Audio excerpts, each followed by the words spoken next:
Tez. Welcome to the TezDown.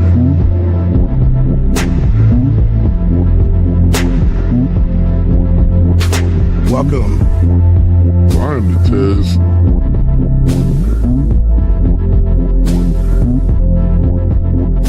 Mic check 1 2. Welcome.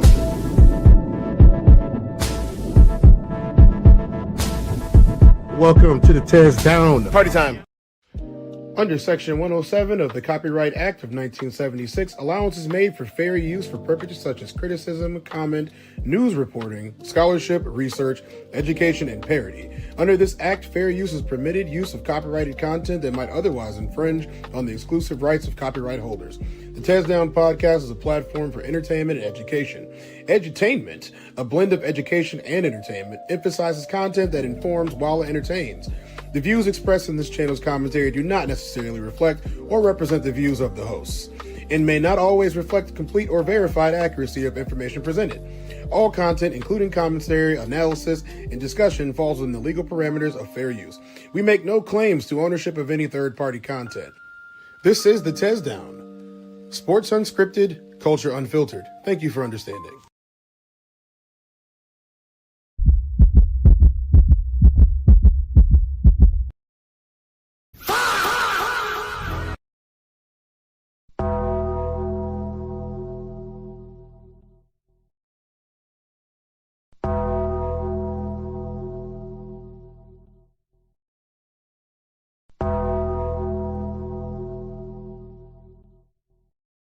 Are you making another beat, Daddy? What up, nephew? Ingenious is my dad. Hey, Lay. Classic.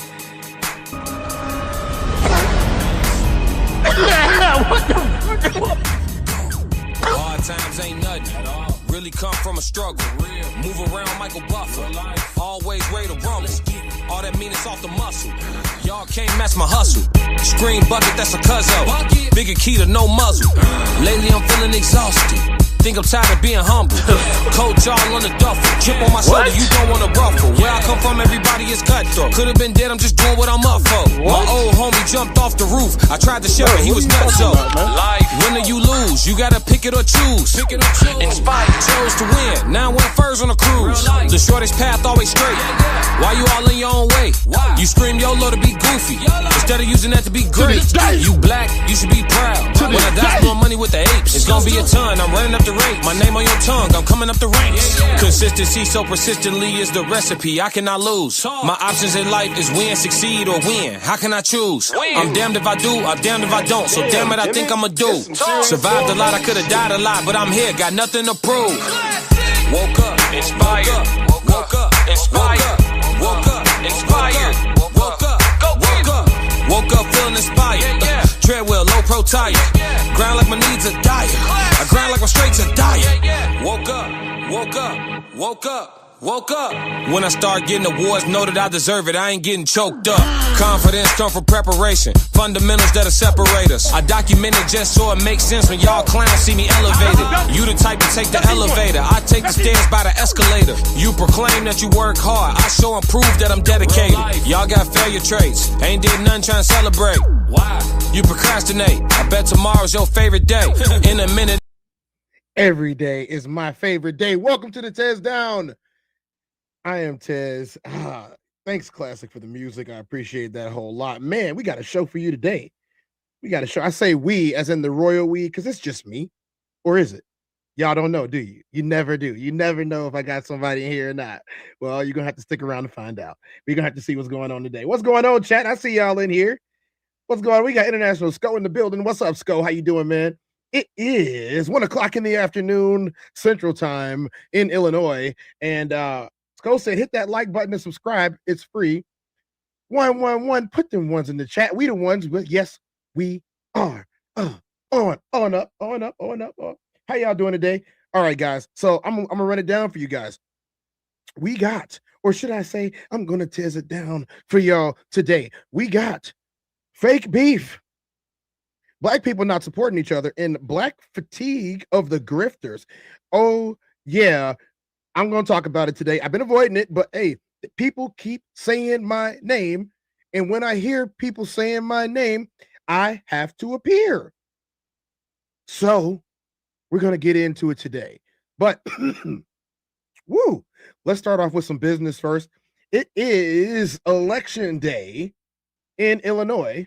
And if you are in Illinois or any of the other places, there is a primary that you have to go ahead and vote in today. Let's get it started. The Illinois primary coming up. It's March 17th. Who's on the ballot? Why is it important? I'm Marianne Ahern. This is The Brief. So the purpose of this is to find out who, if you are voting in Illinois, the purpose of this is to find out who these people are, why these people are, and why you should or should not vote for them. So I'm going to tell you guys straight up. I am not someone that's going to recommend who you should vote for. But I'm going to tell you there are definitely people that you should not vote for. And let's meet some of these candidates right now. What's up, McKinnon? I said TezDown 3 times in the mirror, and Tez appeared behind me and stole my kidney. Exactly. You never know what's going to happen when you say my name. You say my name, I'm going to appear. That's just how it works. Say it in the mirror. Just don't say it when your girl's around. You feel me? Yeah, you feel me? Too Tight said, what's up? Too Tight putting his ones in the air. What's happening, y'all? I appreciate it. You know what I'm saying? Like, hey, I have no problem with y'all also continuing to drop 333s in the building. I have no problem for that at all. We are a community, and I like having a community. I really do. I enjoy that, you know, y'all show up each and every day to listen to some of the stuff that I got to say or all of it. I appreciate it a lot. But let's get going on this primary. Let's see what's going on with these people and who these jokers are. A primary means when you go to vote, you must declare your party. You must vote either for the Democratic candidates or the Republican candidates. I know people get upset. They're like, wait a minute, I want to vote for both. Well, you don't get to in a primary. You can only vote for one of the parties. Then in November, when it is the midterm across the country, you will get a chance to vote either for the Democrat or the Republican. So in the governor's race, J.B. Pritzker running for a third term and very likely to win that race. The governor's race on the Democratic side, not as exciting. However, on the Republican side, there are 4 candidates. The Republican side, it could end up being a rematch of Pritzker versus Darren Bailey because Darren Bailey is the front runner.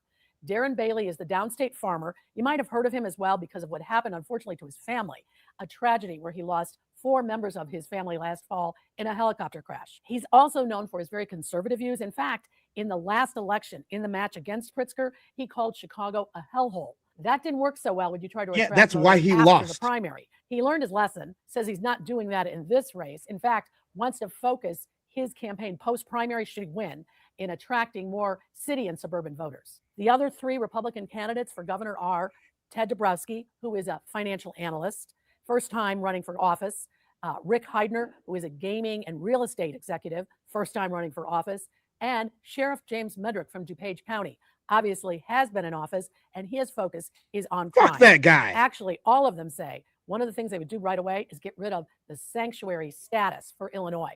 They do not agree with that at all. And in fact, they say there wouldn't have been so many issues with the immigration raids if the police had cooperated with ICE.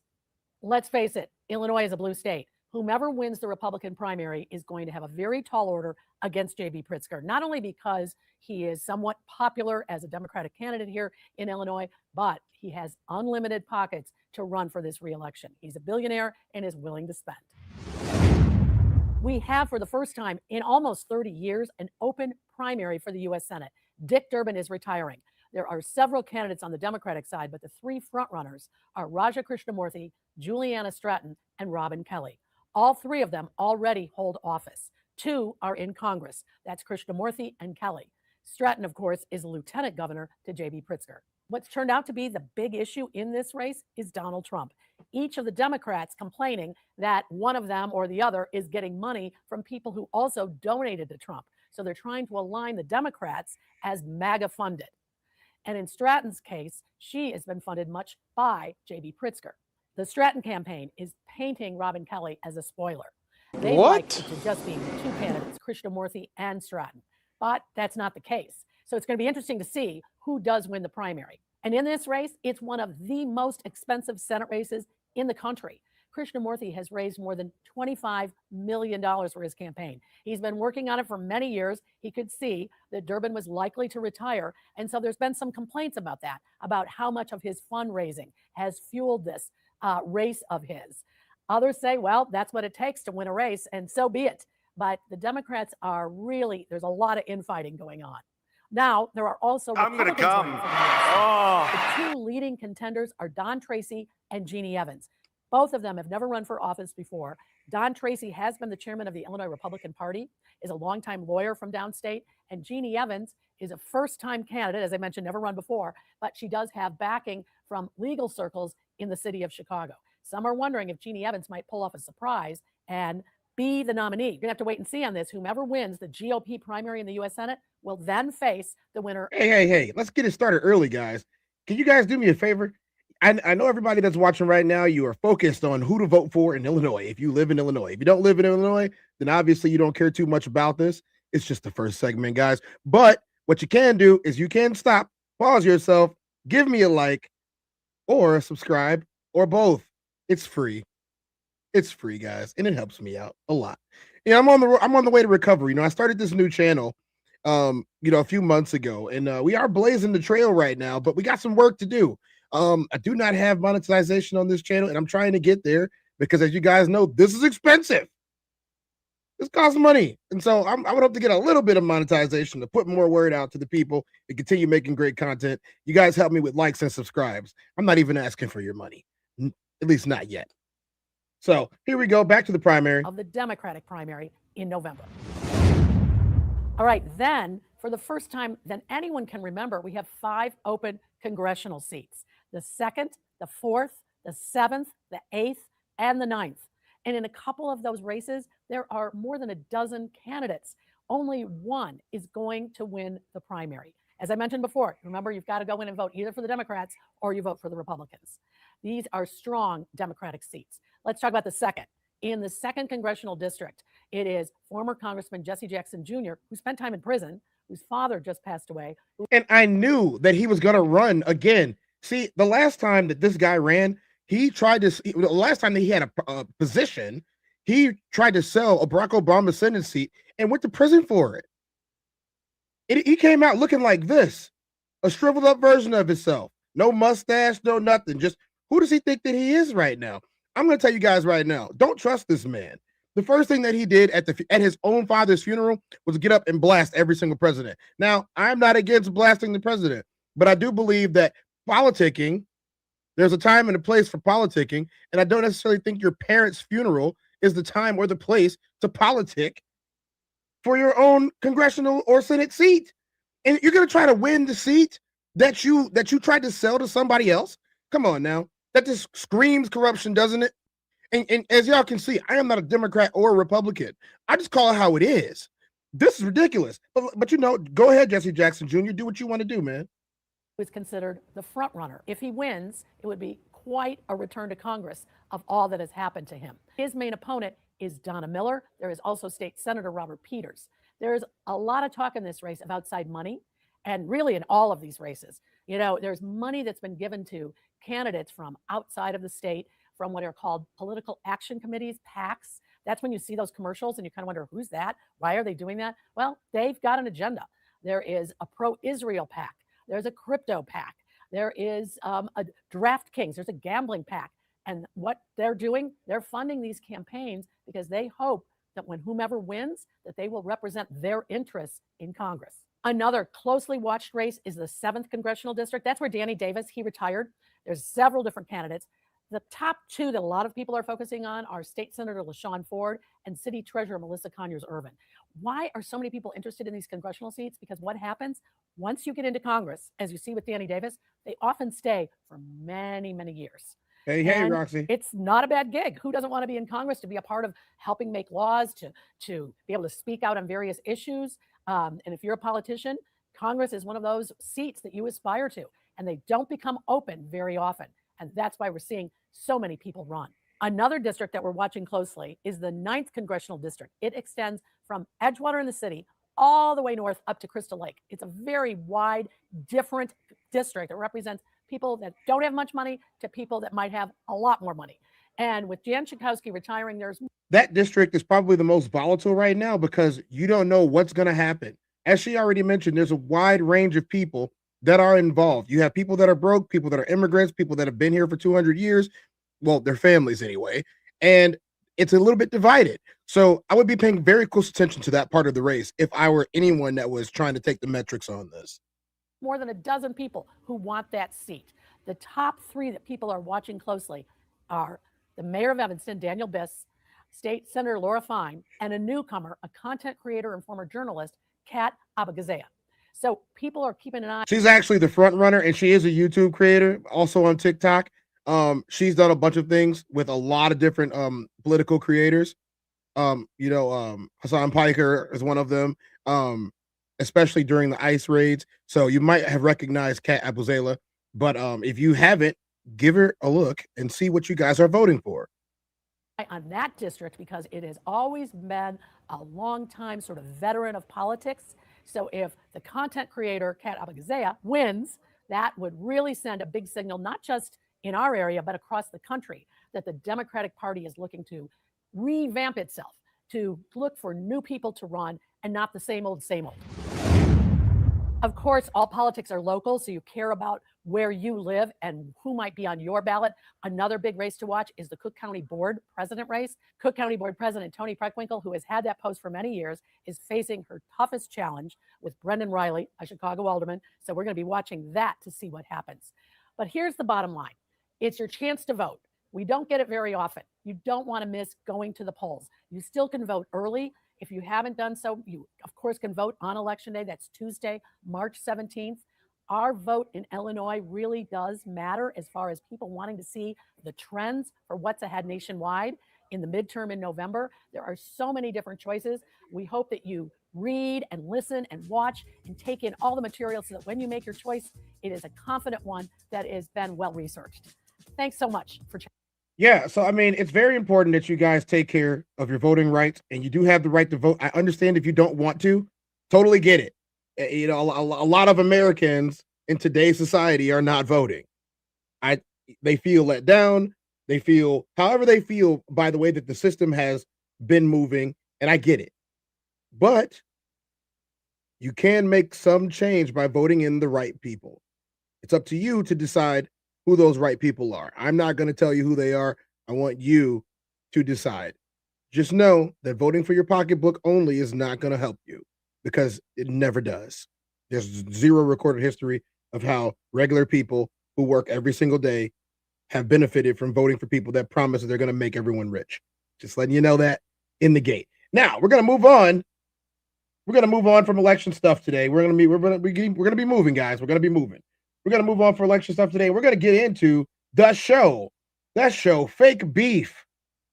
You can skip the super chat at hashtag TezDown or Zelle at the email down at the bottom. And all my socials are Soul Reaper 24. I'm not hard to find. And that is why we're talking about fake beef today. The first one that we have is a conversation that has been brought up so many times over the years. So many times. And one of the main questions that we have about what's going on and why and all of this and all of that is simply, why don't black people support each other? You know, there's so many people that we've all met throughout our lives, and I understand that not everybody is black, but everybody knows a black person, and it'll benefit you too. For the most part, we were taught not to support each other. For the most part, we were all taught to be individuals. We were taught to be the one on top. Don't work in a network. Don't work with a group of people. And let me tell you, sometimes that's the truth. It is hard working with other people, especially other people who were brought up in the same type of structure that you were.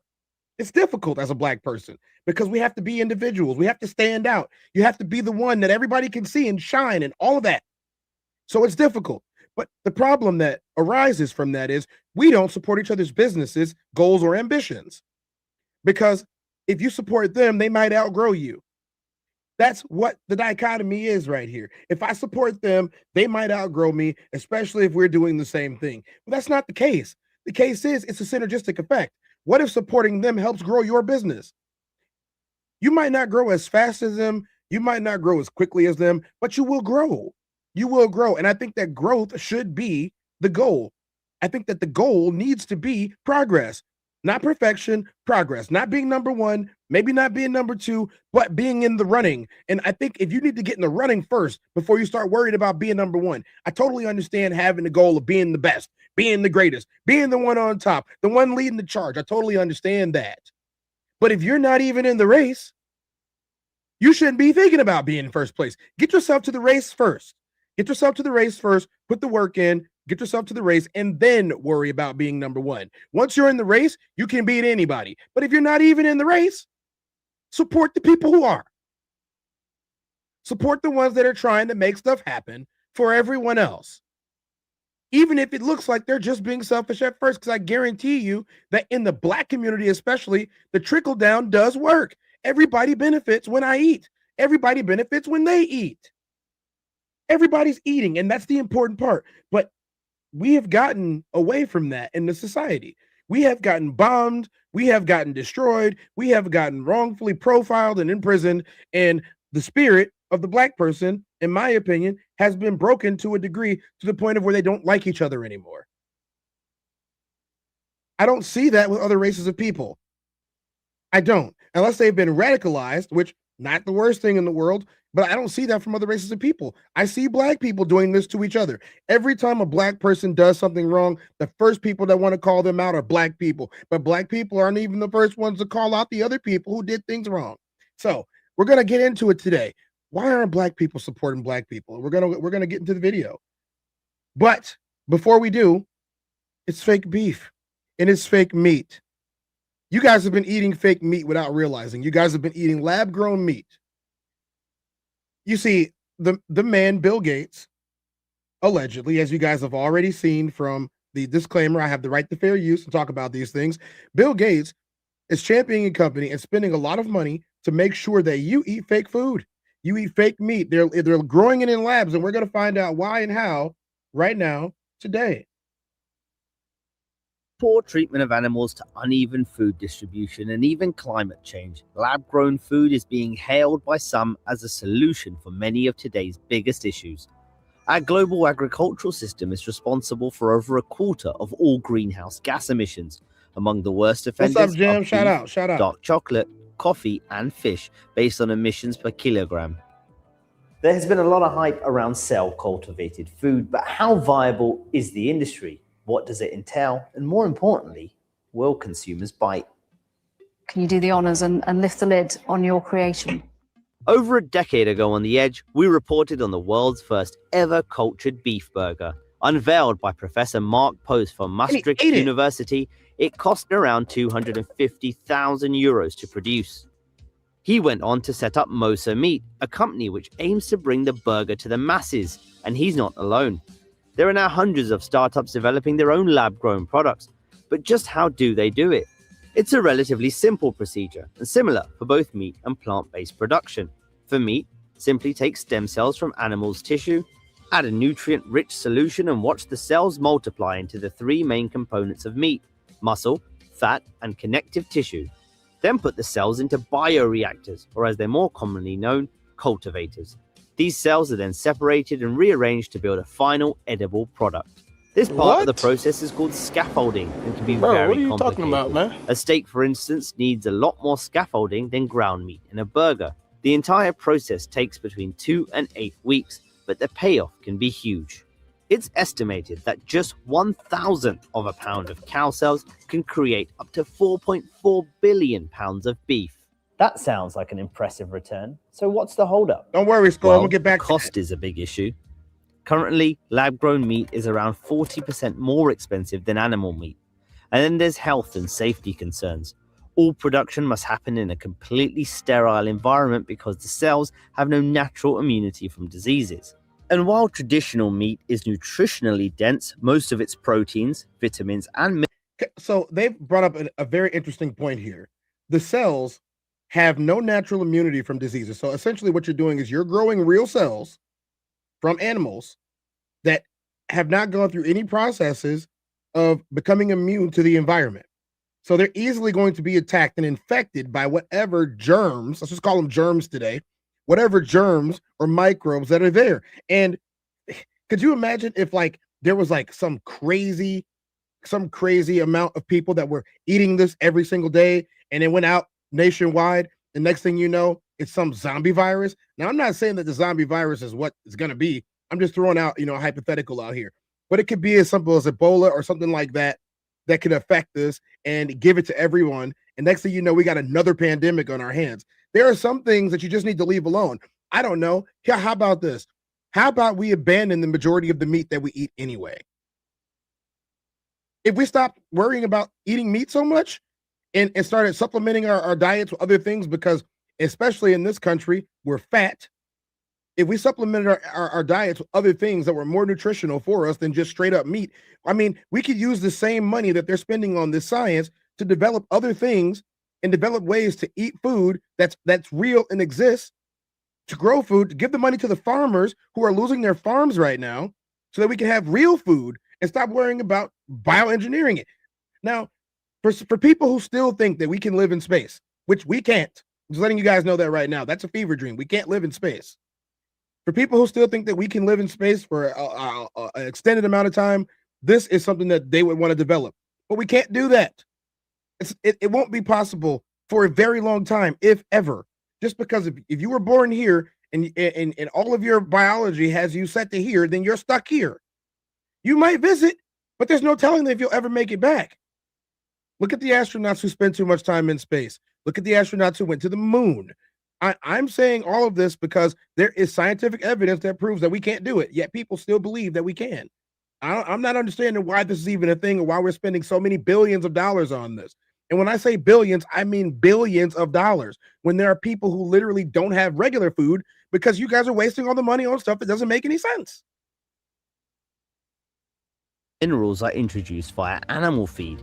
You have to add these nutrients into cultured meat, and it's still unclear whether today's additives provide equal nutritional value in the long term. As a result, regulators can't seem to align on the technology. Singapore became the first country in the world to approve cultured meat for human consumption in 2020. The US followed suit 3 years later, and the UK's Food Standards Agency approved use for pet food in early 2024. Italy, meanwhile, has banned the production, sale, and import of lab-grown meat entirely, with the government citing its potential negative impact on the country's farming industry. France and Romania might do the same. The EU so far has not offered any guidance, but if it does greenlight use, it could put Brussels on a collision course with angry farmers. Some critics are calling for more research into the environmental impacts of cultured food, especially if production is ramped up significantly. After all, the manufacturing process still requires an energy source, but those championing the industry believe the benefits outweigh the negatives. They say cultured food has the potential to dramatically reduce food waste, tantalize our taste buds with things we've never traditionally eaten, and could provide health benefits by tailoring food to nutritional needs, such as removing gluten or saturated fats without compromising on the taste. According to consulting firm McKinsey, cultivated meat could make up as much as 0.5% of the world's meat supply by 2030, making it a $25 billion global industry.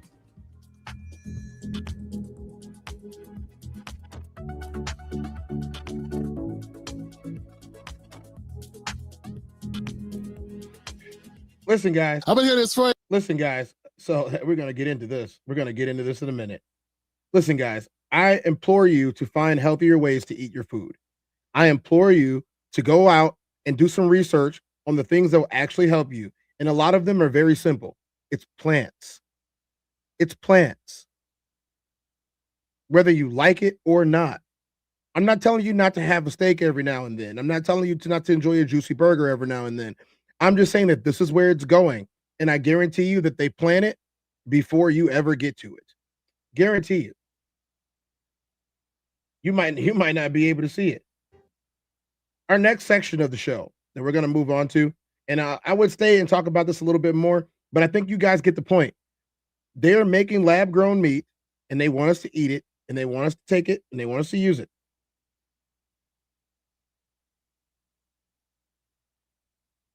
And I really just don't want something bad to happen to everyone because we're eating fake food. Now, you might say, we've been eating fake food for years. Yeah, but this level of fake is a lot more than genetically modified. This is completely and totally lab grown. Cloning, actually, is what this is, you know, in a small way. So let's get moving. Let's get moving on the next part. So, guys, I promised you earlier that we're going to talk about black people supporting each other. And that seems to be a huge problem. As you guys can see, you know, we're in here and I talk about these things all the time. And we've had these weird creators that are out here doing all types of stuff that is so counterproductive to our Black people. And nobody's checking them the way that they've been checked when it comes to us. Nobody has, you know, and I'm going to continue doing so because I believe in y'all. I believe in me. I believe in my people. You know, I believe in our collective of people, and we got to do something about this. We really do. Why don't Black people support each other? I really just want to know. Like, I want to know, why don't Black people support each other? And why is it that we can always get everything else done for everybody else, but never for ourselves?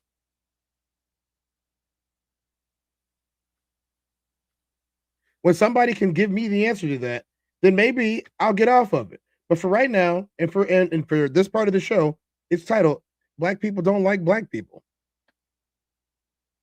Let's go, y'all. In 2021, the growth in Black spending power reached $1.6 trillion, which doubled since the year before, yet our wealth has fallen by 14%. This means that 99% of our buying power is spent outside of our community. These statistics imply that Black people know how to make money, but we do. Whoa, 99% of what we spend money on as Black people is spent outside of the Black community. What does that tell you? Does it mean that Black people have a shortage in manufacturing? Does it mean that Black people have a shortage in mentality? Is the mentality is that what they're wearing is better than what we are wearing or what we're creating? Is the mentality that we don't have enough creation? I want to know. Give me you guys' opinions. This isn't just for me to yell at you. I want to know what you Black people think, and white people too, and Asian people, and anybody else. You tell me what you think. Before we even get going, we had a comment from Passport Scope, or International Scope now. He said, Black people will get no further than they are right now because all they want to do is hate on one another and think they have ops when the real op is themselves. And I can't disagree with him. I can't disagree with him at all. You have to reformulate your mind in order to break these generational curses and these chains that are still there. The physical chains are gone. And I think they understood that when they let them go. The physical chains are gone, but the mental chains have lasted for generations. And he even said it's easier for us to help each other than versus ourselves. And it is. It is. I don't understand why we can't help each other when we're right next to each other all the time. Oh, like I said before, you don't want to see that person have more shine than you. That's terrible, isn't it? Not know how to keep it. The Black dollar stays in our community for 6 hours while it stays in the Asian community for 28 days. Well, it's actually a couple of things. For one, we could seem that we're rude, and it's not all about good collaboration. Is that's a problem. Why am I spending my money with you and you're too sensitive to even take the criticism necessary needed? Is that it's so expensive, which I can understand. Certain people or certain places, they kind of hit you over the head with price. Hating. That's all I can think of is hating, just because of the fact that they see one person doing their thing. It's hard for them to congratulate them. There has to be a reason why Black-owned are the only businesses that are blackballed by their own community. You don't. And that's a big part right there. You just heard from a couple different people that have looked at you and told you that they don't like buying from Black people at all for a list of reasons. Most of those reasons that I heard looked arbitrary. I think that a lot of you would agree that those reasons were very arbitrary. I don't like how they looked at me. Well, you don't like how anybody looks at you. You don't like how the man at the gas station looks at you. You don't like how the lady at the nail salon looks at you. You don't like how the lady in the beauty supply store looks at you. You don't like how anybody looks at you. I don't even know why you go outside at that point. But here's a problem. If the Black dollar spends 8 minutes in the Black community versus the Asian dollar spending 28 days in its community, that's where a wealth disparity is created.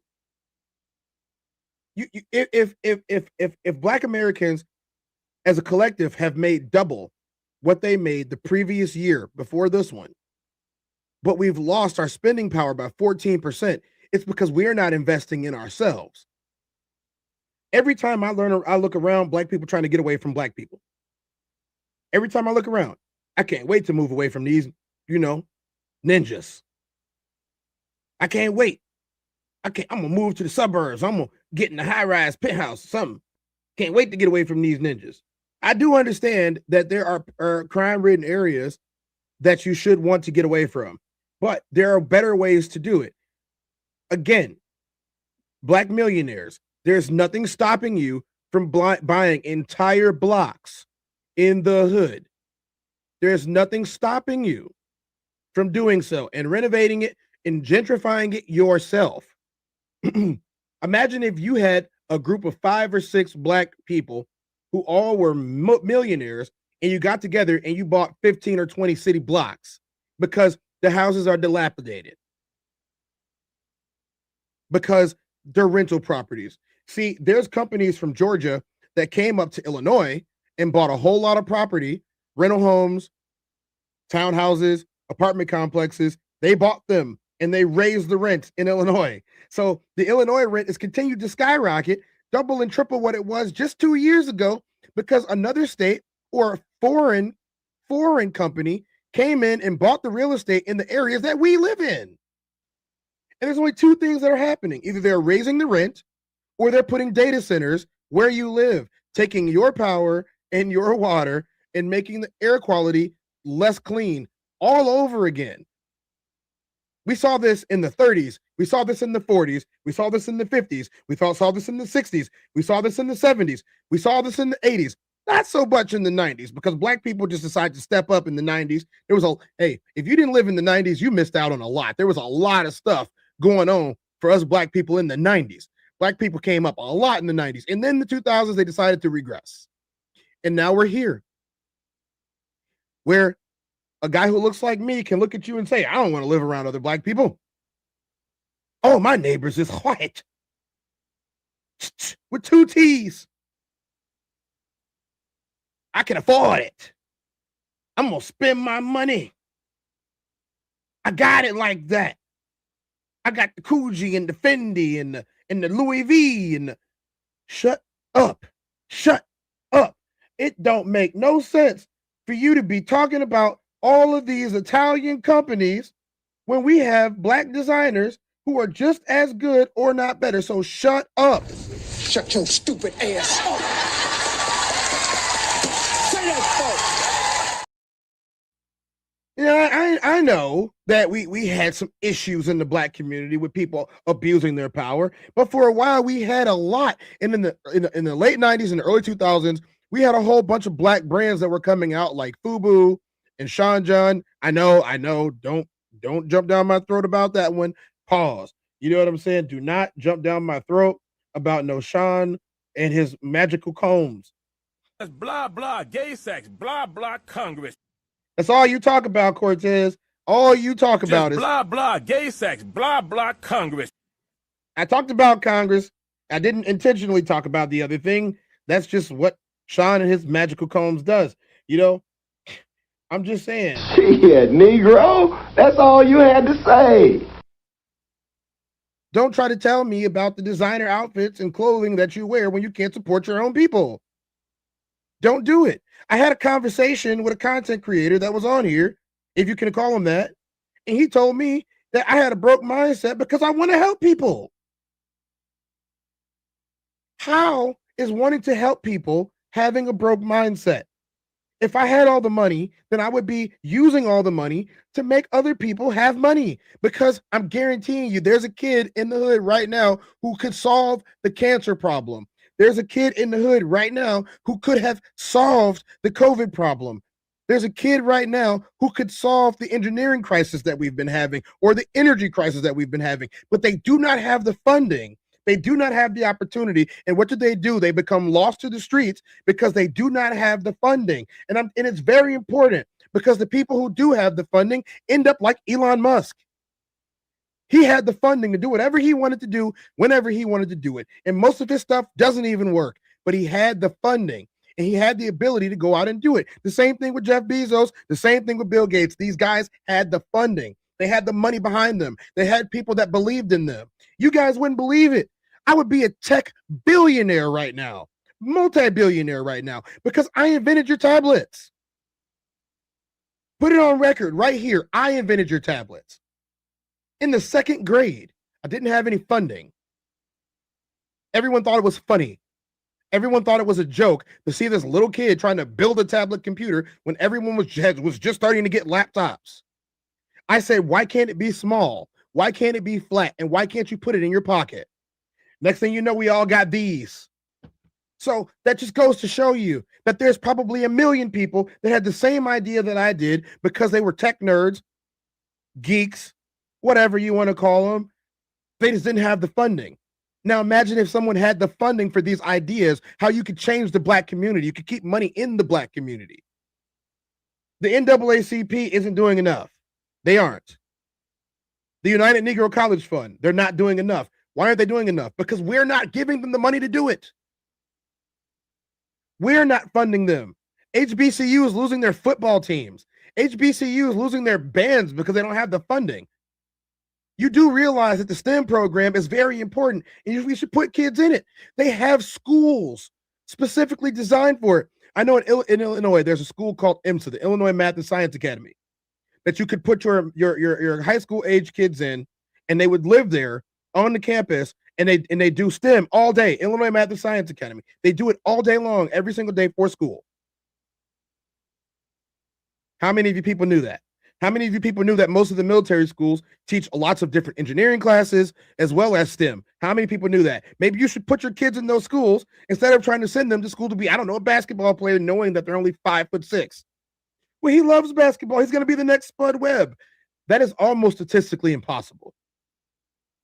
Almost. Not going to tell him it's not possible, because anything is possible. But let's keep it real here. They would be much better served in their future if they didn't have to struggle because they got a STEM job because they were the best and most qualified for it, without having to prove against some 6'7" sophomore in high school who's only going to be 7'3" later on. Ask me how I know. No, I'm not 5'6". I'm a little bit taller than that. You know, a couple inches here, over, up there. You know, but it's what I'm saying. I was not a basketball player's height. Just keep it 100. I wasn't a basketball player's height. I enjoyed playing the game. I had a good time. I built some friendships through it, but it wasn't my thing. That's why I moved on to other sports. And as you can see, I've done pretty good for myself when it comes to being in other sports because I redirected my focus. Let's redirect our focus back to what they're talking about. Don't see this sort of attitude in other ethnic communities? Could it be because of systemic oppression, personal irresponsibility, deep-rooted psychology, or is it all of the above? Here's why Black people don't support Black-owned businesses. A common frustration among many African Americans is our constant appropriation of our culture. We are so proud of our culture because of everything it represents: strength, vitality, perseverance, and flavor. There is no denying that Black is beautiful. But if we truly believe this, why do we not profit on our culture as much as other races do? One reason for this is because we lack trust within our community. According to supportblackowned.com, there are even Black business owners that choose to not support Black businesses. What's good with it? When asked why, they answer that Black-owned businesses are unprofessional and no others besides theirs should be supported. But where does this unprofessional stereotype come from? Let's start from the bottom and determine what it takes to start a business. It takes a lot of effort to start a business, and it begins with market research. Market research involves gathering data to learn about target audiences so that a business owner can determine factors such as the target audiences, which is huge. You see, every time that we buy a product because we saw it on our algorithms, it's because they targeted us. As they've stated, Black people have made twice as much money. I think it was $6 trillion, which is double what we made the year before that as a gross domestic product. We've doubled our money, but lost 14% of our spending power. That's because they target us with ads and we go for it hook, line, and sinker every single time. And let's face the facts here. The majority of Black companies don't spend a lot of time marketing to Black people, do they? They try to market to everybody else except the Black people that they're making their products for. Again, this is a twofold problem. It's a twofold problem. It's not a one-sided problem, guys. Demand, market size, and market saturation. Knowing these things can help a business develop a strong foundation so they can have growth and longevity. After that work is done, a business plan needs to be made, which is based on all of the market research that has been done. This plan can either be traditional, which is usually dozens of pages long, or a lean startup, which is typically about a page long. Next is figuring out the best way to fund your business by first determining how much you will need and figuring out which is the best method to get that money, whether that be through bank loan, crowdfunding, or investors. Depending on what kind of business you have, the next steps vary and include choosing a business name, structure, and location, and registering your business. This is the bare minimum to start a successful business, yet many Black businesses do not invest the time to establish a strong foundation for their company. One of the biggest complaints is that Black businesses are hard to find. This is a clear indicator that most of these businesses do not take enough time to do market research or organize their finances to allow for advertising budget. Advertising is important for businesses because it drives growth. You know, and this is a big one right here, so I'm gonna put it up on the screen. McKinnon Marketing says, correct, we run experiments and fine-tune our message, images, music, and distribution to be shown directly to those people. It's a well-oiled machine on how it works. And, you know, me being in marketing myself, I'm gonna tell you McKinnon is exactly right. Obviously, McKinnon, as far as marketing goes, is a bit more successful than me at that. And that's why he's here, because we love him and he takes care of business when it's time to take care of business. I appreciate you, McKinnon. Thank you for being here, one of my lovely wrenches. And long time watchers and viewers. I appreciate you, man. It's a big deal, guys, to get your marketing correct. Nobody wants to buy a product that looks sloppy. No one wants to buy a product that looks like it was hastily thrown together, or that you don't care if the people use it or not. Why do you think my show looks the way that it looks? It looks good because it's marketable. I could get up here and talk about nothing all day long, and you guys might not watch it, or you might, but more people are going to pay attention to something that looks good and polished. That's why we buy new mics. That's why we buy new cameras. That's why we buy new PCs. That's why we buy new lighting. That's why we pay for certain things, which is why you guys should hit the like button and subscribe so I can definitely keep paying for these things and hopefully not out of my own pocket. Let's take some of YouTube's marketing revenue, but I need you guys to hit that like button and that subscribe button to do so. So thank you. Like how I did that. Y'all like that? I know my chat likes it. Classic in the building again. Roxy said, you're a beast at football. The Hip said, how do I tackle a refrigerator from a previous live? Yeah, it's true. How you tackle a refrigerator. But International Skull said, I don't mind being around the culture. Said, that's too much like right. The 1% of Black people that's rich or wealthy aren't going to do something like that for the simple fact they don't care about the people beneath them. And that's the main problem, Skull. Black people don't like Black people. As we have right here, Black people don't like Black people. They want to move away. They want to stop talking to them. They want to put them down, call them broke, all types of other stuff each and every single day. Instead of saying, hey, my brother, I got a lot of money. You got no money. Let me help you get some money. And by me helping you get some money, I'm going to get a little bit more money. That's because that's really how it works. One hand washes the other. Iron will sharpen iron, whether you like it or not. Again, B. Brand said this is good stuff. Let's get back into it then. By targeting the right audiences and attracting paying customers. Getting customers is important, but keeping them is crucial. We live in a time where there's an abundance of small businesses and it's very competitive. Creating customer loyalty is the key to continued profitability for any successful business, and the best way to create customer loyalty is to have great customer service. This might be the biggest culprit of unsuccessful Black-owned businesses.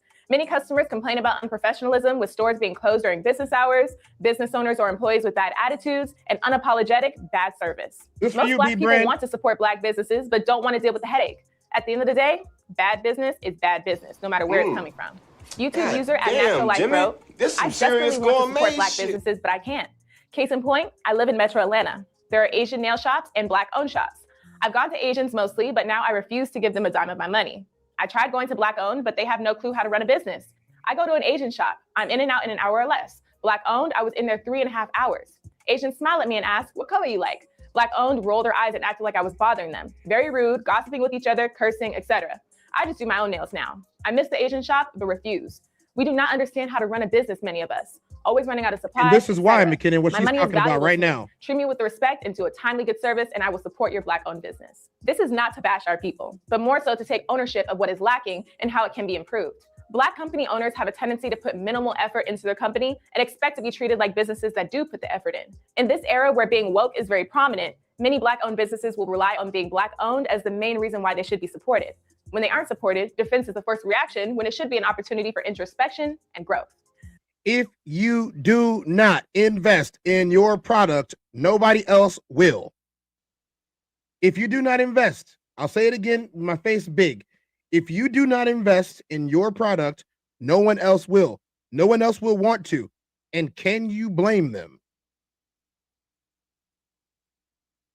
But let's also talk about the Black-owned businesses that have done the work. They know their target audience, they spend money on advertisement, and they have a solid business plan. But some of these businesses suffer based on the bad stereotypes created by the less successful Black-owned businesses. There are two theories that may explain this. One is the crabs in a barrel mentality that our community unfortunately adheres to. The Black community simply has more haters than other communities, and that's why there are no Black communities like Chinatown, Little Italy, or Little Russia. The reason being is most Black people come from poverty-stricken backgrounds and tend to glorify hood attributes, being gangsta, hard, etc. If you are an individual that wants to rise above the stereotype, most Black people will tear you down or ridicule you. There's many cases of Black parents being jealous of their own children. It hurts people to see others succeed because it shines a light on their own insecurities. They'll say things like, "You think you're better than me," if you happen to be doing better than them because you worked for it. It's a slave mentality passed down through generations, epigenetics.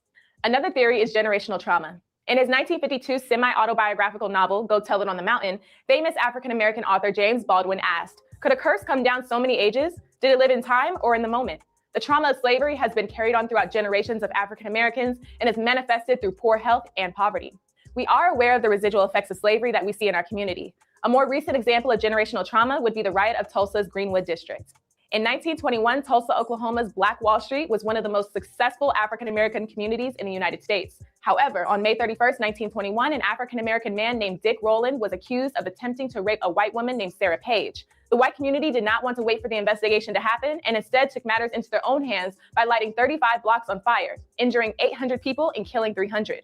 This tragedy resulted in 9,000 Black people becoming homeless and destroying a community with a remarkable school system, indoor plumbing, banks, hotels, and contemporary homes. The state of Oklahoma had only 2 airports, yet 6 Black families owned their own planes. The average income of African Americans in that community exceeded what minimum wage is today. Caucasians didn't realize. You guys see that? That was 100 years ago. That was 100 years ago. And the average income of Black families exceeded minimum wage because Black people built their own neighborhoods. Said this is a great topic. I'm a firm believer in collaboration over competition. We invented so many things and didn't get credit. What's up, Kira, by the way?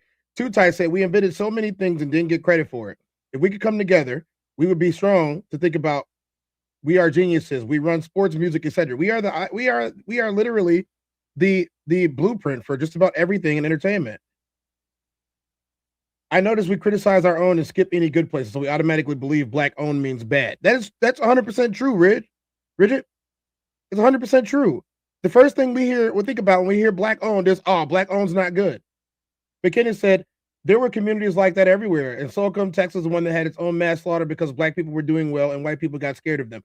If you guys don't know anything about this, check out what happened in Central Park, New York.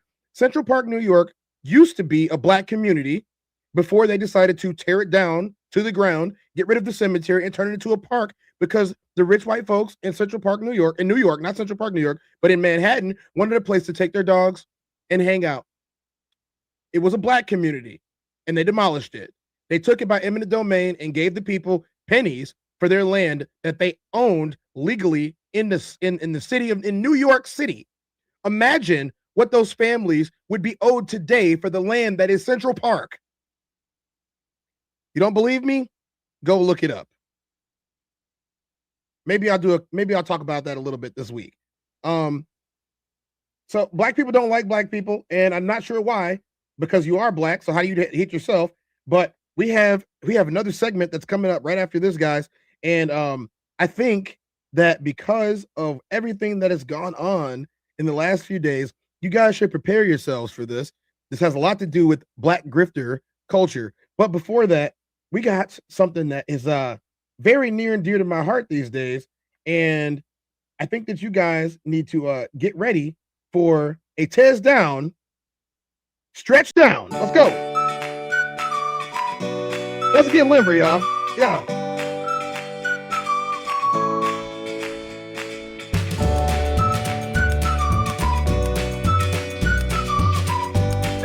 Stretch. Look at it. It's almost 2 p.m. Central Time. We need to get sketched out. Those people that are at work, getting something about for the day.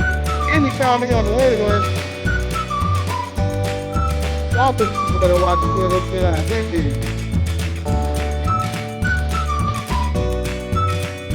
So now, here's the best afternoon show. Here's the best afternoon show.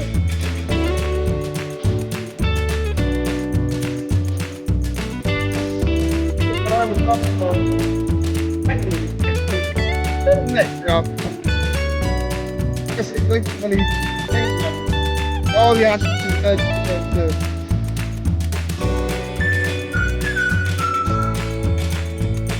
Yeah, one out of my back. I'm like, oh yeah. The other way. In the other way. Let's go.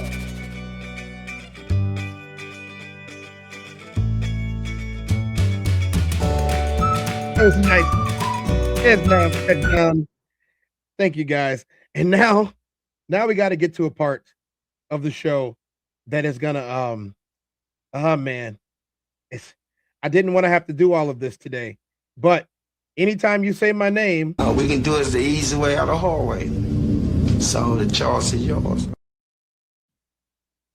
Right? We can do it the easy way or the hard way. The choice is yours. What? You guys ready? We about to test this down.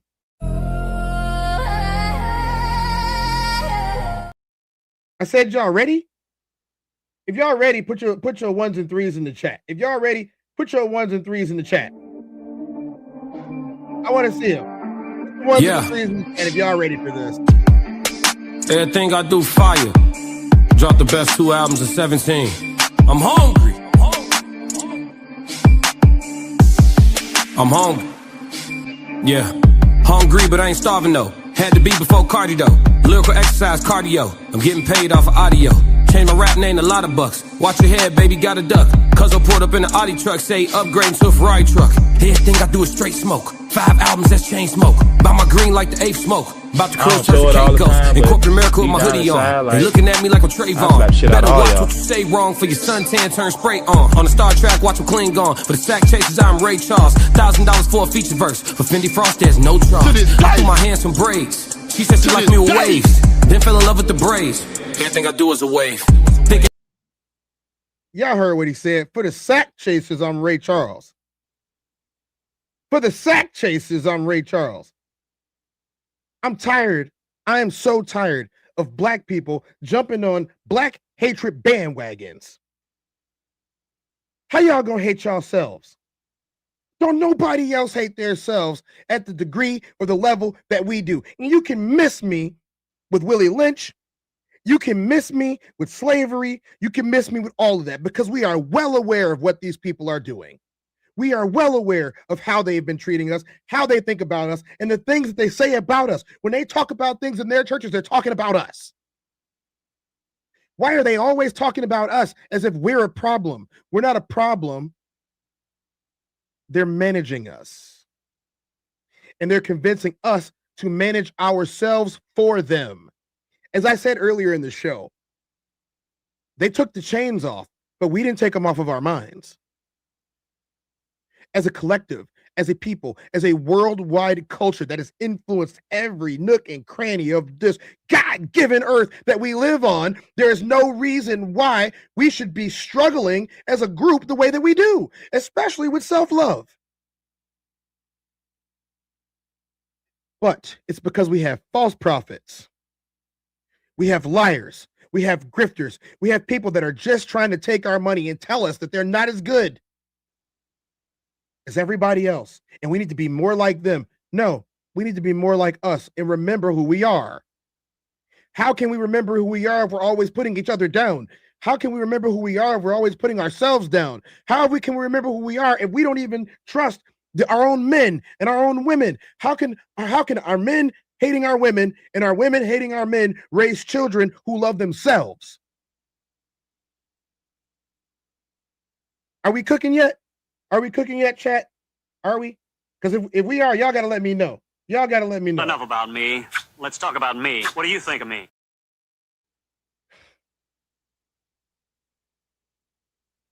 Ain't nothing wrong with loving yourself.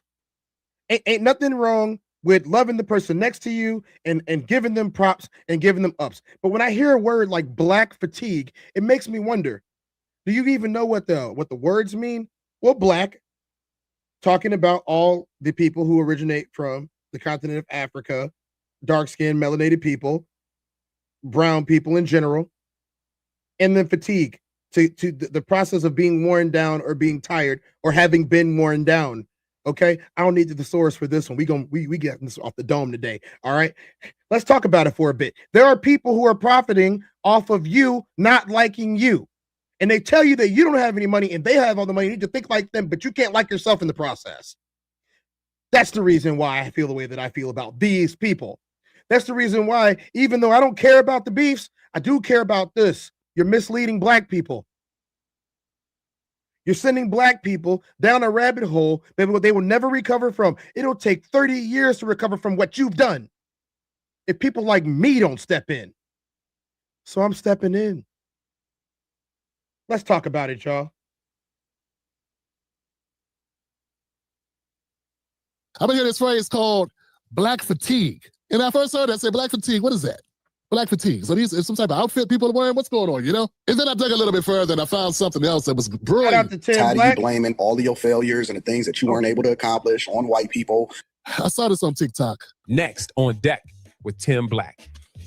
The woman who called a 5-year-old a racial slur. My first impression after watching the video, a little bit of white trash. I have to be honest, the kid was 5. I have worked with 5-year-olds for the last 15 years. Absolutely everything they do is out of pocket. They're like little unhinged drunk people. Nothing they do makes sense. A 5-year-old is capable of rifling through somebody's bag and taking things that don't belong to them. Ask any kindergarten teacher. But I realize why so many people are wanting to defend this, because black fatigue is real. I think society as a whole is there. We are just so unbelievably fed up with the ghetto ratchet behavior, entitlement, the victimhood, that they want to praise this woman. Tim Black's BS detector.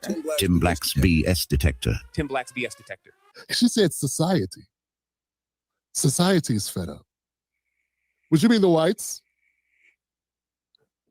That's when you know this is your country. It's like, when my society, the society is fed up. What she did is not praiseworthy. But also on the same hand, please remember that every day that us white people get on this app, we get called racial slurs. Every single day. You do? We get called racial slurs? Who called you racial slurs? A racial slur? I didn't even know white people had a racial slur. I didn't know either. Did y'all? I'm sure Anthony will find it. Anton, I'm sure Anton will uncover it. He would have done countless videos about how you guys are victims if there really was a racial slur. You know me. My friend, you have found the saltine. Oh, come on, Johnson. Even that was a term that defined the power of white people on the plantation. I mean, is that what you're talking about? This white lady is saying that white people are a victim on TikTok. Hey, man, if 70% of black people own houses like white people do, if 70% of black people own houses like white people do, I don't think I'd be frowned up about anything. I wouldn't be frowned up either if 70% of us own houses. 70% of their community owns homes, not 70% of ours. Think there's a reason for that? Are we all just lazy, good for nothings, not wanting to work hard at all? When there are so many hardworking black people that I know, including my great-grandfather who worked for Chicago Steel and helped build the city? Okay. Tim Black's cooking. Come on, Tim Black. Keep cooking. If black people own 10 times the wealth of white people, you can call us whatever you want. You understand what I'm saying? I mean, how could you be upset about some things that are said about a group, not you specifically on an app that you're choosing to go on? And when she's saying it, folks, look at her face. She's smiling when she says it. See, I got to question how sincere your frustration is. Yes. Your so-called discrimination, your plight that you're subjected to. I got to wonder how severe it is if even when you're telling it, it seems like you're sharing a story about an episode of Hacks or something. I mean, it just seemed like you don't really give a shit.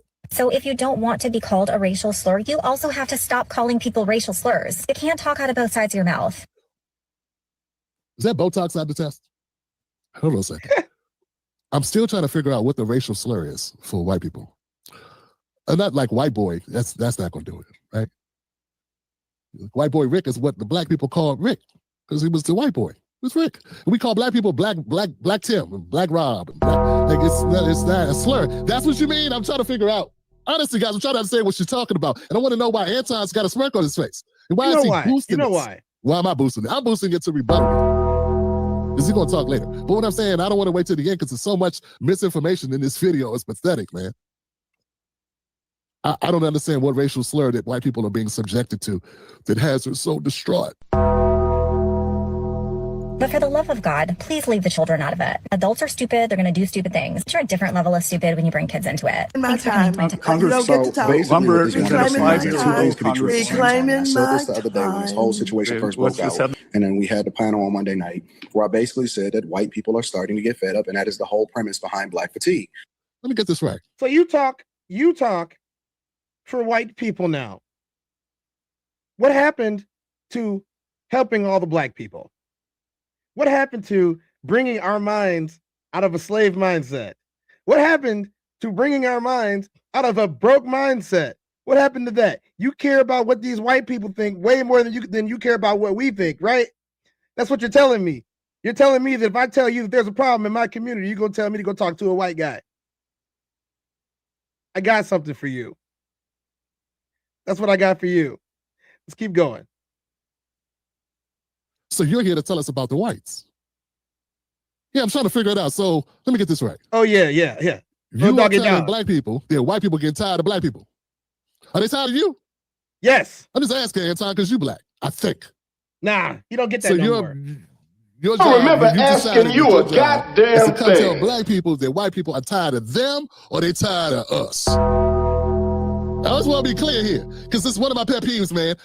Whenever I got these conservative Black folks, and I'm not, people say, Tim, you're kind of conservative. Man, I'm nothing. I'm just Tim Black. I call it like I see it. I don't choose a side. You got the wrong guy. I got some policies I rock with. That's it. You better learn how to lie like me. I'm going to find me a white man and lie to him right now. But this guy's a Trumper. He said so. He's gone to the mat. He's been on the Laura Ingraham angle. I think that's what he's trying to do is get back on there. But let me get this right. See, I have a problem with Black people who identify Black people as they, them. But then when things, then when they, whenever they want to, try to get a fan base, they want to be Black again. Yeah. But here's the method. I'm gonna let you guys in on a little secret. This is how it's done, right? So when I come out, I'm gonna get my channel together. Hold on. Let me go ahead and put some gold on real quick. Put some gold on. Shine real quick. Y'all see I'm flexing with my watch. That's how it's done, right? Yeah, come out. Yeah, y'all. I'm smooth. I'm cool. I got all the girls. I got all the money. I drive a Rolls Royce. Yeah. And then I live in the hills though. But you know what? I'm from the hood. I'm from the streets. Yeah. And look at all the Jordans on my wall. Ain't no dirt on them things. No, at all. I can afford it. Yeah, I can afford it. I got two pools. I got two pools outside. And I don't even know how to swim, and I got two pools. And I take a helicopter for lunch. I take a helicopter down the street. That's what I do. So they come on. I got to protect my eyes, y'all. I can only do it for so long. I got to protect my eyes. They come on here and they tell you things to try to identify with you, to speak to your Negro dumb and say, yeah, look at all this designer that I got. 2 Cosby sweaters. I got 2 Cosby sweaters on right now. I got the Rollie on. I'm driving the Rollie. Oh yeah. I got the presidential jet that I get on. We only fly private. Y'all want to be like me, don't you? Look at all the girls that I got around me. You want to be just like me. They do that so you guys will give them money, super chat them, send money to their cash apps and join their communities and support them in what they're doing. And then they watch other content creators and steal things that are good from them. And then they decide that one day they get invited to, I don't know, Fox News. And they want to go on there and they want to become a part of that community and break into it. And I want to run for Congress. The whole time they're selling you out. Nobody knows those people. They have 0 accomplishments. Those are the grifters. And then they came up with the term like Black fatigue, to be tired of Black people. What? You are a Black person, right? You are a melanated person, right? How can you be tired of your own people. Not just tired, fatigued. The inability to recover after being tired. Fatigued. Y'all play video games, I'm sure, where the health bar goes down. That's a fatigue bar. And then it stops at a certain point. The longer the fight goes on, you can recover this much, and you can't, but you can never get back to 100. That's the fatigue bar.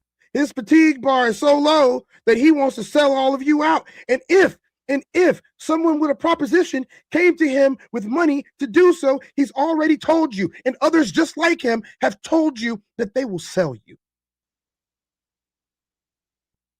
They have told you that they will sell you out because it's about the money. As long as they have it, they don't care about you, which means they don't care about the community. I had one tell me in my face that these types of people have no obligation to build their communities, that these people have no obligation to do things for underprivileged people, that these people have zero obligation to do anything for you other than to take your donations and put them in their pockets to build their communities outside of you. So why do you support them? Why do you go to their channels and watch their shows so they can get ad revenue and watch time? Starve them out. End them. They don't want smoke. They don't want smoke. They can't fight. All they can do is sit behind their screen and argue and threaten legal action for you saying anything bad about them. They don't have no problem doxing you. They don't have no problem trying to find your mom and what happened to your mom. And then they want to get on panels with discussions and act like they're having a healthy debate, and all they're doing is yelling at each other. That's not content creation. That's grifting. I have black grifter fatigue. I ain't worried about what everybody else is doing. They're not a part of my community. But black people masquerading as real black folks, and some people have called them FBAs, you masquerading as one of us. You leading the people down the dark path. At least, like you said F Malcolm X, the other one said F Martin Luther King, and at least the two of them brothers was trying to do something for us. Even if they were wrong in one way or the other. We're not here to discuss where they were wrong at. May they rest in power. They were trying to do something for us. They lost their lives because of it in one way or the other. It don't matter.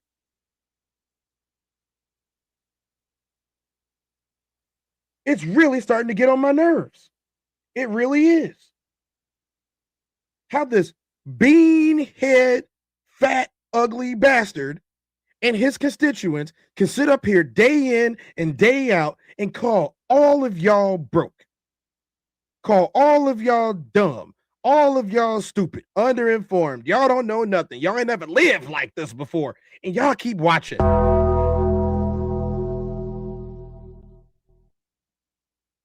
When's the last time they tried to educate you about something real, or did they tell you that women can't think for themselves?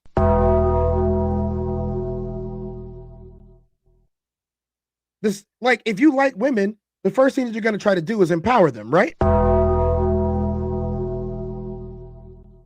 You're going to tell them, hey, sweetie, I'm not about to be one of these trad husbands. You need to have some skin in the game. Let's get you some skills, baby. Let's make something happen for you. What you trying to do? You want you a little two or 3 day a week job? You can do that. Oh, you having my kids? We're married. We got an empire we got to build. It's cool. Let daddy pick up the slack. But no. Everybody's a 304. Everybody's to be used. All the black dudes are dumb. He's so much better than everybody else, and all of his people are too. We're all stupid. We're all broke, and we can't do nothing for ourselves, right? Who are you? Imagine how many times you're going to ask people, who are you, and then spend the next 2 days of your life doxing us. But you won't never say nothing to nobody's face. Never. I'm gonna put paperwork on you. I'm gonna put you. I'm gonna tie you up legally. Let's look at this. Let's look at this. B Brand TV says it starts with the families and is supposed to be reinforced by the communities. Is how it was done in the past. The government has tricked our women out of wanting families. Therefore, it's no communities to reinforce the families. There isn't. There isn't. We need communities to educate the youth. The blacks don't have community anymore. It's all mixed neighborhoods, and youth are being misguided in the process by the community and the schools. And now, with the internet and social media platforms, the world as a whole takes part in the miseducation of our young people. Mind empowerment. What's up, man? How you doing? He said BGF is real. Yes, black grifter fatigue is real. And I am so glad for Tim Black talking about this today. We're going to finish up a little bit with Tim Black, and then we're going to continue on our soliloquy. I don't get it. I don't get the they, them. I thought you was against the pronouns, bruh. Until you start talking about black people that got less money than you, then it's they, them, which I don't rock with. Let's keep going. Is that nobody wants you to continue to play victim for the rest of your life. They tired of being held accountable for things that their ancestors. Oh, I'm sorry, sir. They're tired of being held accountable. How are white people being held accountable? Dude, there ain't no restitution. What are you talking? It is 2026. We had segregation and Jim Crow laws straight through the 60s into the 70s. Those people are still alive. Shoot, the president's in his 80s. He was there. They were all there. All these, and there's no ancestors of ancestors of ancestors. We are one generation removed. The Gen Xers were there living through segregation. The Gen Xers were there living through Jim Crow. They really didn't go to school together. You don't believe me? Look up Ruby Bridges. She's still alive. She's not a historical figure. She's alive right now. She was the first black girl to be integrated into public schools. Ruby Bridges. I'll say the name again. Ruby Bridges, who is still alive, was the first black little girl to be integrated into the public school system in America, to desegregate it. This isn't the ancestors of ancestors. These are your grandparents we're talking about. They're still alive. They're still trying to oppress us. And we have these ugly, fat loser dweebs like this man and his people that keep on telling us that we're the problem. No, we're not the problem. You're the problem. And I'm not going to stop until I get people like you out of the spaces, until people start to see you for what you really are. I can't do my show each and every single day and try to empower all of these people who watch, black, white, Latino, Asian, and everything in between, if people like you keep going back and getting on your knees and performing performative acts for the people who want us to have the problems. You've never called anyone a Nazi. Never. You won't say anything bad about what they've done. They were literally saluting your face, and you will sit there and kiss the ring. Just so you can have a little bit of this to rub between, put two nickels together and rub it together. Hopefully you can start a fire and keep yourself warm. That's who he is. That's who the other people are that are just like him. And there's so many of them. It's become a thing. It isn't black fatigue. It's black grifter fatigue. And the rest of us are simply tired of it. About. Yeah, what are you talking about? They're tired of being held accountable. Oh, you mean somebody talking shit on an app that anybody could do? You mean like if I shot a video right now and I said, bad white people, they mean like that? Dude, you're so goofy. Come on, man. Look, man.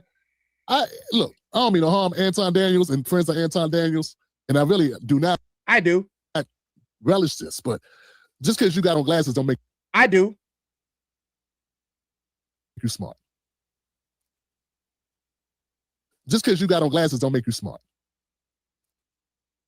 And just because you do a little word salad and say a lot of words and really not saying anything. Sir, people on TikTok complaining about America's system of systemic racism that has occurred in this country is not holding white people accountable. The only way to hold white people accountable, first of all, would not be able to hold white people accountable, you hold the U.S. government accountable. Like that's... Thank you. Where we need to be at.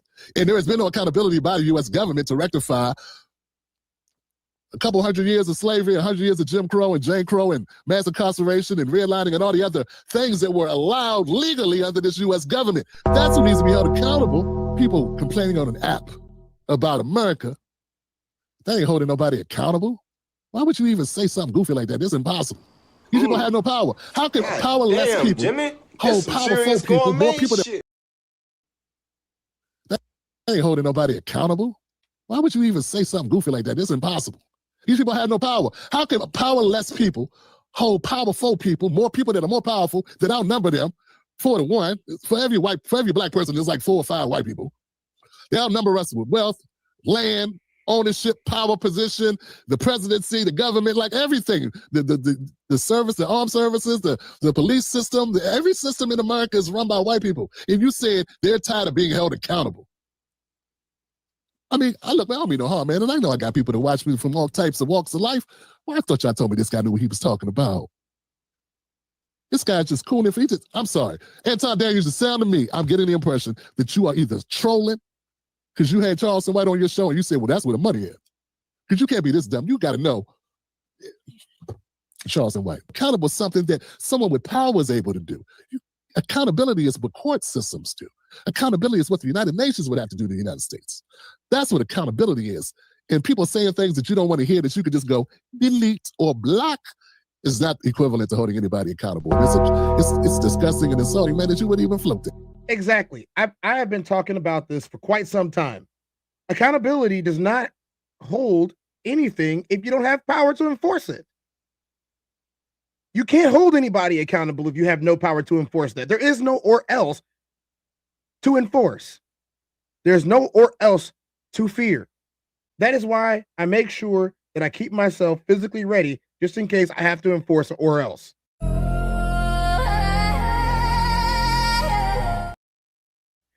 Because don't nobody really want that smoke. People want to talk crazy. People want to say whatever they want to do. But then as soon as they see one of you walk into the room with that real stuff, they case up, they fold, they pop. Get out of there quick. They're not going to be the type of people that are going to be able to move forward in society if other people start standing 10 toes down and say, okay, fine, let's get in the ring. You don't want to get beat up. You don't want to get beat up. You just want to talk crap. That's all you want to do. That's all you want to do. So for everybody, for me especially. Shut your stupid ass up. Say that, folks. I'm not going to sit up here and let that man speak again. Not on this platform. Not right now. He don't want to talk to nobody from over here. He don't want to talk to none of us. Hey, chat, does he want to talk to us? Does he want to hear what we have to say? Does he care? Or is he going to sit there and throw shots at us? Or is he going to sit there and continue to put people in a negative light and paint them that way so people won't mess with them? Well, I'm sorry. There's nothing that you could do. This train can't be stopped. This train can't be stopped at all. There is no pass go. There's none of that. Once the wheels got rolling on this thing, it wasn't going to be able to be stopped. It's only a matter of time. It's inevitable. Your time is running out. People who support you, your time is running out. No one's going to keep listening to you. We are going to start building. There's no way that we've been held down for this long that it isn't our time now. It is our time now. It is our time to continue to move forward. It is our time to continue to build and to continue to bring people up because they gave people like me a platform, and I'm your worst nightmare. I'm somebody that doesn't fit any mold that you wanted to craft him in. I'm somebody that doesn't have to change his personality to be himself or to fit in or to get people to listen to him. I'm not going to change my personality to get people to listen to me because I was made this way and I'm staying this way. And you can't say the same thing. The difference is authenticity. You're not authentic. Your people aren't authentic. You only care about one thing, and that's money. And as you can see, that money thing, yeah, that money doesn't mean as much as it used to. It doesn't mean as much as it did last week, does it? We have rising gas prices, rising cost of groceries, rising interest rates in the housing market, rents going up. The cars are harder to buy. People can't even sell their used cars anymore for anything of value. Credit limits are ridiculous. Hey, your time's running out, bro. Your money doesn't mean as much. But you know what means more than everything? My character. You don't have any. You want to be liked still. You didn't have any friends in high school, did you? You didn't have any girlfriends in high school, did you? Nobody liked you. You didn't win homecoming, nothing. You didn't make it to court. You didn't make it to king. You didn't make it to prince. You weren't the star of the football team, basketball team, baseball team. You probably couldn't even play soccer or lacrosse. You probably weren't even on the badminton team. Definitely wasn't on the debate team because you suck at that. Well, you just riding the wave. I'm not riding the wave. I'm tired of y'all watching him. I'm tired of having to see that bean head pop up on my algorithms day in and day out when there is real knowledge out there. There are real people with real issues and real problems. And I am never, ever going to sit down at this chair and allow for them not to have a voice. So I will be the voice of the voiceless.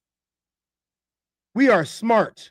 We are funny. We are intricate. We are intelligent. And we don't have to be like anybody else to be accepted. You have a home here on the TezDown. I invite all of you to bring yourselves here and to have a real community of people that actually care about real things, real manhood, real femininity, real parenting, and real finances and real politics. We want the world to be a better place. And if that means that you guys have to leave it, then so be it.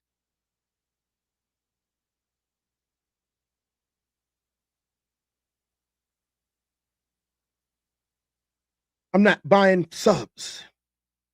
I'm not buying views. I'm not paying for features. I'm not paying for people to come here and talk to me. I'm not asking to talk to anybody. I'm not trying to have any interviews. I'm not trying to do any of that. I have shows. I got 4 shows to do. I have the Ben podcast. I have the TezDown. I have the Human Experience with the Classic Codes. And I have the DDOG podcast, where we do all of our wrestling and our sports. And then I am on tour with the rest of the RSC. I do not have time to continually go back and forth with you losers. I don't have time for that. You were losers in school and you're losers now. Just because you got a little bit of AdSense revenue that of other losers watching you and supporting you does not mean that you can tell me who I am or who my people are. The funniest thing about this is I haven't said any of your names. So if you feel hurt by this and if you feel affected by this, shucks. I'm not hard to find. I'm not. Want to talk about it? We can. It's just not an invitation. You want me, you find me. As you can see, it's scrolling down at the bottom. You can reach me in these ways. My email is there. You can reach me by sending me some money. That'd be great. My Cash App is there. My social media is there. Speaking of money, we have a super chat from Kira for me cooking. I'm going to play Sugar Joyco's song.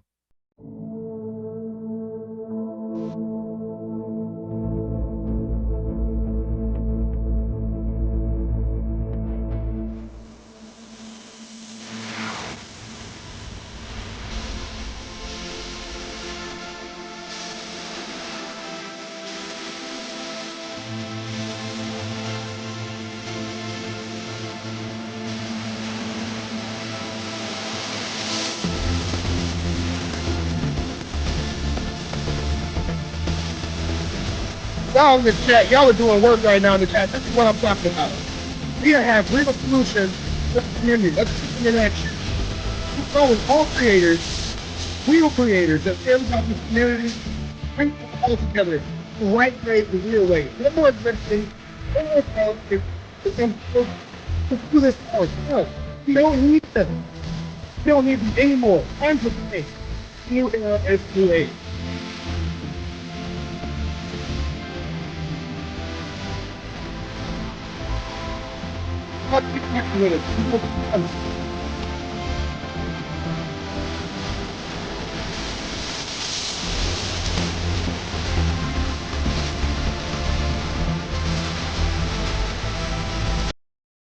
Thank you, Sugar Joyco. If you guys missed my episode yesterday, I had Sugar Joyco on the show, and she had a great time with the wonderful Dr. Tamara Lee Terry. Holds a near and dear place into my heart.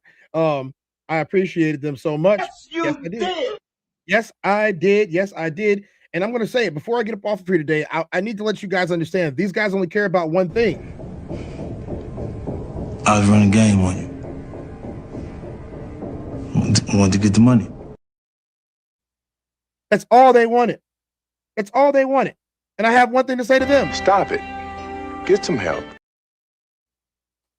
You know, this is gonna be one of those times, those game-changing times where the dichotomy flips and we're on top. We're gonna be on top. So to all of you fake content creators, Get out of here. Get out of here, man.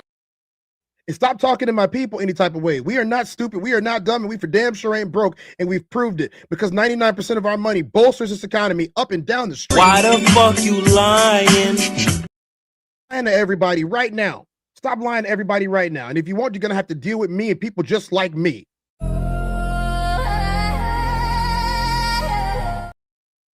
Only name that I'm gonna say here is if you got a problem, take it up with Aiden Ross. We can make it happen. I have no problem training, giving you 6 months. I'll give you 6 months to get ready if you want to, so I can knock your goofy ass on your black ass. I'm not playing this game with y'all anymore. Y'all want to go over and do that, mislead my people? I'm taking it personally. It's a man, baby. Ain't nobody woofing at you either. Shadow, relax, Shadow.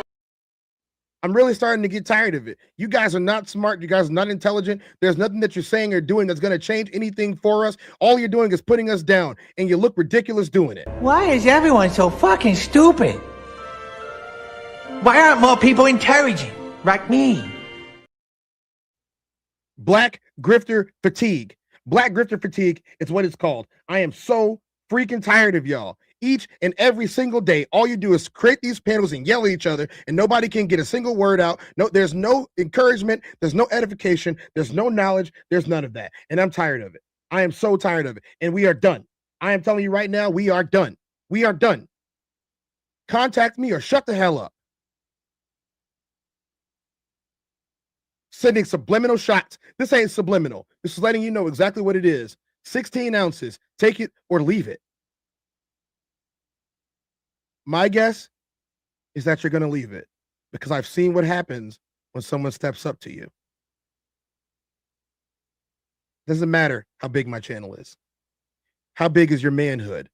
Obviously, mine's a lot bigger than yours.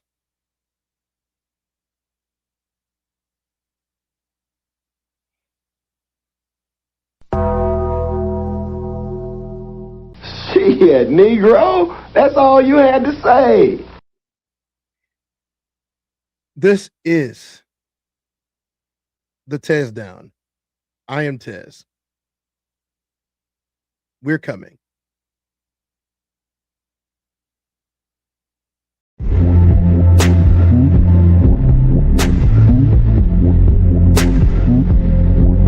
I'm the Tez.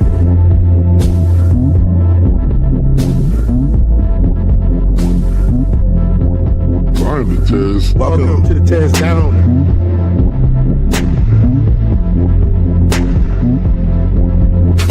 Welcome. I'm the Tez.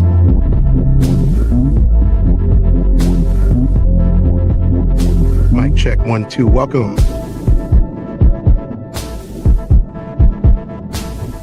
Welcome to the TezDown. Party time.